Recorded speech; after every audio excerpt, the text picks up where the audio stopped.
আমরা জানতাম যে মাশরুম বীজ হয়তো কোনো গাছের বীজ অর্থাৎ গাছে বীজ ধরে, কিন্তু না, এটা ল্যাবরেটরিতে তৈরি হয়। ল্যাবরেটরিতে এসির মাধ্যমে ঠান্ডা রাখতে হয়। মাশরুম চাষ করে কিভাবে স্বাবলম্বী হওয়া যায় ত্রিপুরার জিবি জগৎপুরের বিশ্বজিতের কথা বলেন। আর পাশাপাশি যারা বেকারত্বর জ্বালায় ভুগছেন তারা এই মাশরুম চাষ করে স্বাবলম্বী হতে পারে। মাশরুম চাষে মাসে ভালো টাকা রোজগার করা যায়। আর এই কথাগুলো সাংবাদিকের ক্যামেরার মুখোমুখি হয়ে কিন্তু বিশ্বজিৎ জানিয়েছেন। এবং বিশ্বজিতের ল্যাবরেটরিতে এবং মাশরুম চাষ করতে 10 জন কর্মচারী কাজ করে প্রতিদিন।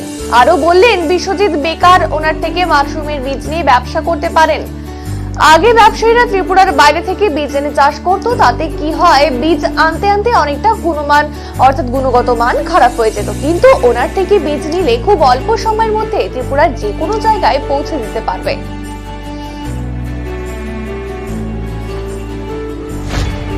দেখুন, ব্যাপারটা হলো রোজগার সঠিকভাবে করা।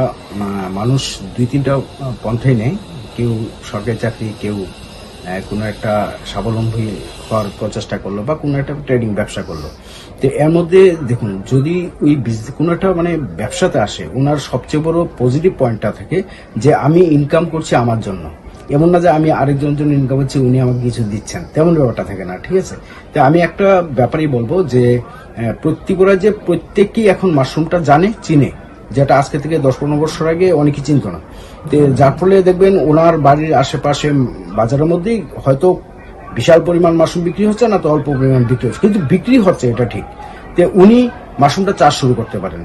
আর মাশরুমটা চাষ করতে গেলে যাবতীয় যে সহযোগিতা লাগে, কিভাবে করবে, ওনাকে আমি ফোনের মাধ্যমে বা হোয়াটসঅ্যাপের মাধ্যমে ওনাকে আমি সব অ্যাডভাইস করে দিই কিভাবে করতে হয়।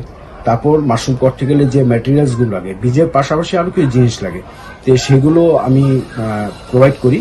তো বীজটা আরেকটা সবচেয়ে ইম্পর্টেন্ট ব্যাপার হলো কি, আমি যেটা দেখলাম যে ত্রিপুরায় যে শীতের দিনে খুব একটা মাশরুম ফলানো হয়, কিন্তু গরমের দিনে হয় না। তো অ্যাকচুয়ালি আমাদের নলেজের একটু শর্টেজের কারণে এই ব্যাপারটা হয়। যেমন মাশরুমের আমরা যেটা বাজারে সাধারণত দেখি, ফুলের মতো যে মাশরুমটা আছে, ওটা হলো ওয়েস্টার মাশরুম। আর আরেকটা মাশরুম হয় খুবই টেস্টি, রেটও একটু ভালো থাকে, যে চাষ করে উনিও বেশি বেনিফিট পান, ওটা হলো মিল্কি মাশরুম। এটা দেখতে অনেকটা ব্যাঙের ছাতার মতো।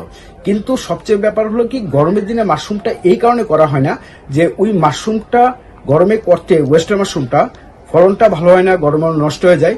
কিন্তু যদি মিল্কি মাশরুমটা ওনারা করেন, তবে খুব যত গরম পড়বে তত ভালো চাষ হবে। এখানে যে ঠান্ডাটা ধরে রাখা বা কিভাবে করব, সেইগুলো ব্যাপার থাকে না। যত গরম পড়বে তত মিল্কি মাশরুমটা বেশি হবে।